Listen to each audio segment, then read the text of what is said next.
I'm currently in the process of separating from my partner. What do I do? Hello, guys, and welcome to the Happily Committed channel. My name is Danny, and I am one of the head coaches here. If this is your first time visiting the channel, then welcome. Make sure you're hitting that like and subscribe button so you can be notified anytime we have new content, which is quite frequently. And if you've already been part of the channel, then welcome back. Separation.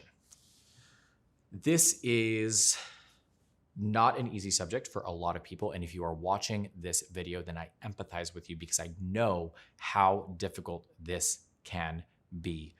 You're probably scared, you're anxious, you are angry that you are in this position. And you probably don't feel like a lot of people understand where you are coming from. You probably don't feel like your partner understands you. And that's why you're in this position. And that's why you are trying to figure out how to navigate a separation. So feeling a lack of support is difficult. And I want to provide you with some support. I want to provide you with some tips and some recommendations that you can utilize to navigate this situation. Because again, it can get really murky and really complex. It depends on your circumstance. Do you have kids together? Are you married? Have you built a life? Do you share a business? It's multifaceted, and everybody's situation and circumstance is going to be different. But I wanted to provide you guys with some general tips and tools that you can apply no matter what your circumstance may be. So the first one that I want to talk about is honesty is the best policy. And when we are in this position, we are so afraid of saying anything wrong, doing anything wrong, stepping in the wrong direction, right? Essentially, we're walking on eggshells because we don't want to make the situation worse. But if you refrain from being honest and open about your needs, your expectations, how you're feeling, it may actually backfire because then you will start to build up resentment and frustration, which then converts into insecurities and self-doubt, which affects your self-esteem and your level of confidence and your ability to reconcile the relationship if that is something that you are wanting down the line. So honesty is the best policy. What are the reasons for the breakdown of the relationship? Have you had that conversation? Were your needs and your expectations being met? Were they not? Were you meeting your partner's needs and expectations? And if not, why not? Was it because there was a lack of boundaries? Was it because it was impacting your core values and you just didn't feel good about it? Is it because your relationship became so routine and monotonous that you just kind of disconnected and forgot that you guys were even in a relationship and what it takes to build and maintain a healthy relationship? Being very clear on the reasons for the separation. Because if you separate and you're kind of in a state of limbo, it's going to be difficult for you to really understand what things need to be worked on in order for the relationship to come back around if that is something that you want. And having that conversation with your partner, as difficult as it may be, it's not what you say, it's how you say it. So you can deliver an incredibly difficult message and something that may be hard for your partner to hear, but if you deliver it in such a way that is respectful and honest and authentic, then you're doing your part, right? For me, honesty is kindness. Not saying anything, leaving that person in limbo, not really understanding what the issues are, why they're there, is torturing for many. So being honest and being open is actually you being kind, not you being a horrible person, a mean person, or a bad person, but it's about the delivery. The second part here is setting boundaries, right? And it's something that that I've abbreviated as DCSS, which is you want to define, you want to communicate, you want to stay simple, and you also want to set consequences. That's what boundaries are all about. So if it is something that you've struggled with within the relationship and it was actually a part of the breakdown of the relationship, then I can understand why you're like, well, crap, like how do I do that?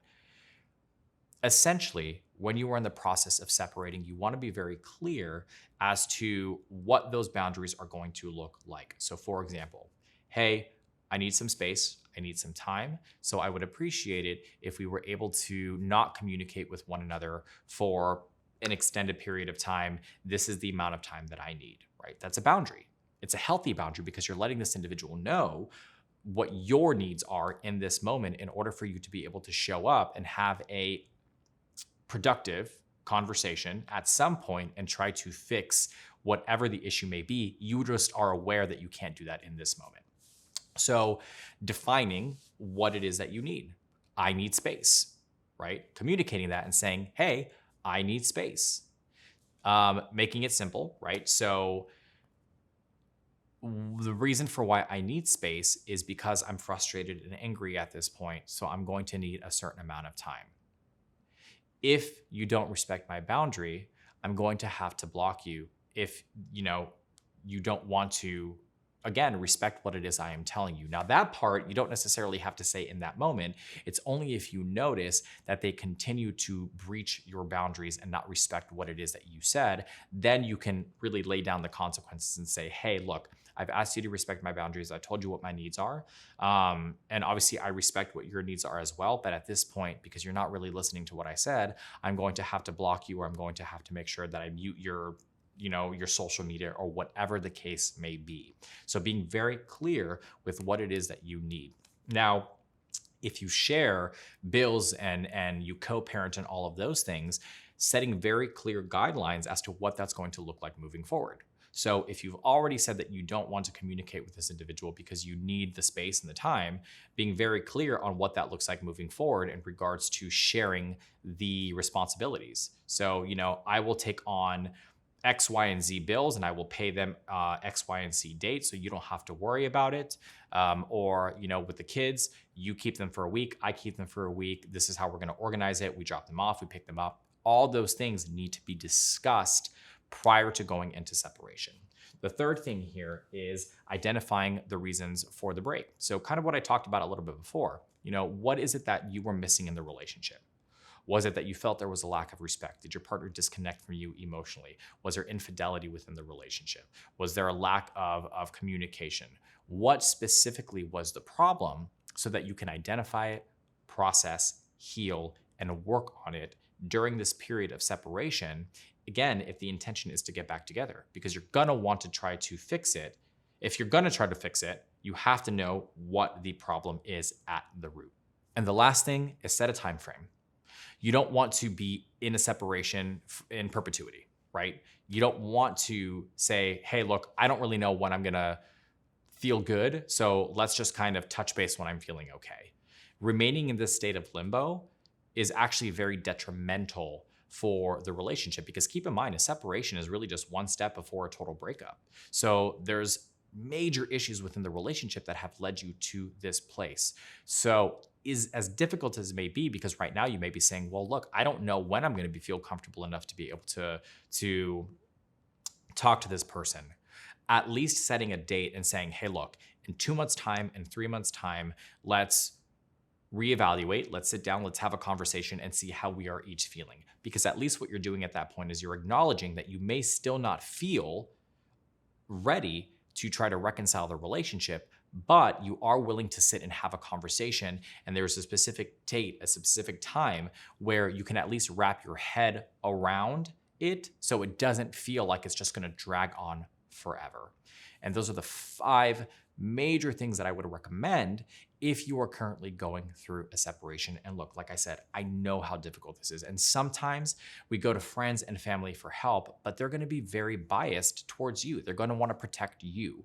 So you may not necessarily always get the best advice. If that is what you are feeling, if you are in that position and you just don't feel like you have anybody to talk to about it, I am more than happy to support you and to have a one-on-one coaching session with you so we can really work through the issues, unpack them, and strategize how to move forward, or at least just bounce ideas off if you're just not sure how to move forward with this. Maybe you have an idea as to what you want to do, but you want to make sure that it's the right idea.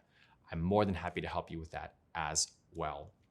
I'm going to provide a link in the description box down below for our coaching page on the website. So you just have to click on that link and you can book your one-on-one coaching session if you feel like you need more help.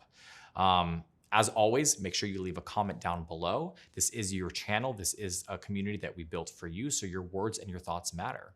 If you felt like I missed something, if you enjoyed the information, if you thought that, there was something that was not or didn't resonate with you and your situation is very particular, tell me about it. I read as many of the comments as I can. I respond to as many of the comments as I can as well.